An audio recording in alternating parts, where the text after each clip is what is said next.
5, 4, 3. Sexual abuse against children is a topic rarely talked about, and the statistics are terrifying. Around 1 in 10 children will be sexually abused before their 18th birthday, and only about 38% of child victims will even disclose it. But one man is seeking to change that by running 3,000 miles across the United States.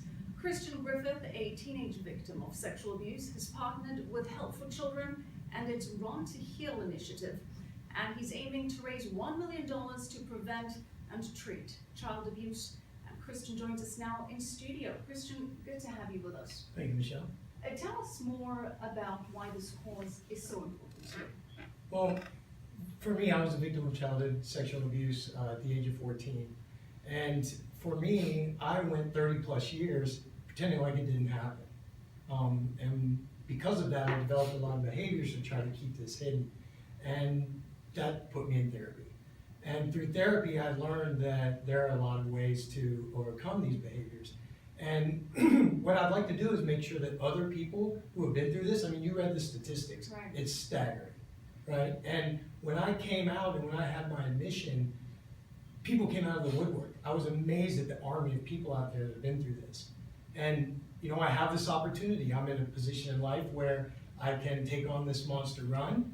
I believe it can get me a lot of attention and bring a lot of attention to this particular cause and get people talking, and that's what I want to do. I want people talking. Have you always been an athlete, and what's the connection between the training that this will require and perhaps what it takes to overcome what you have had in your past? Yeah, it's interesting. So I've been an athlete for my whole life pretty much, but running over the last 10 years, I've been an ultramarathoner for the last 10 years or so.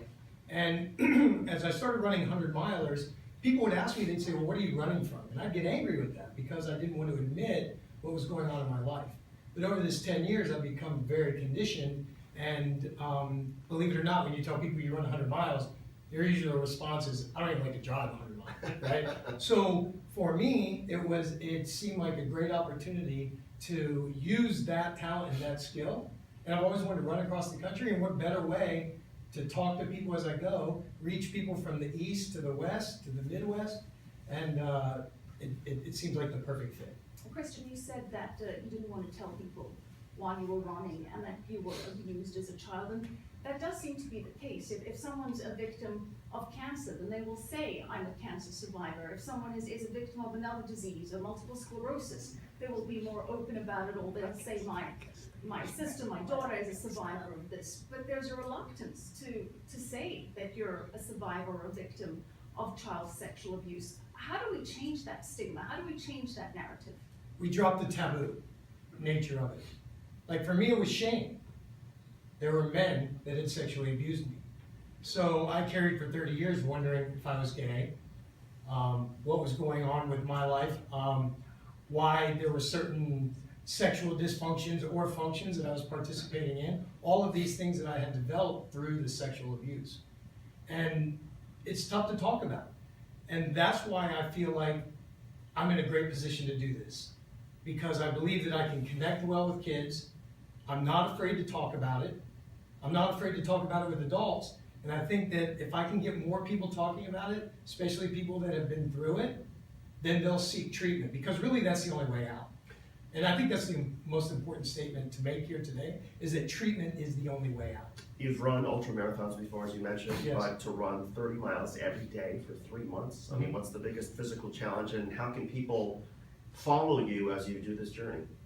Great, so starting March 16th, I'll be running, and I want to do 30 miles a day, 5 days of a 7-day week, so that'll give me 2 days of rest. We'll have live tracking on Run2Heal.org. You'll be able to access it either through that or Help for Children's website, which is hfc.org.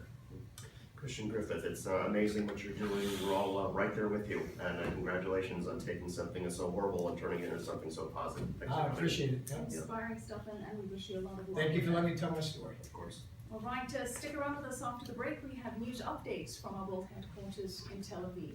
We'll be right back.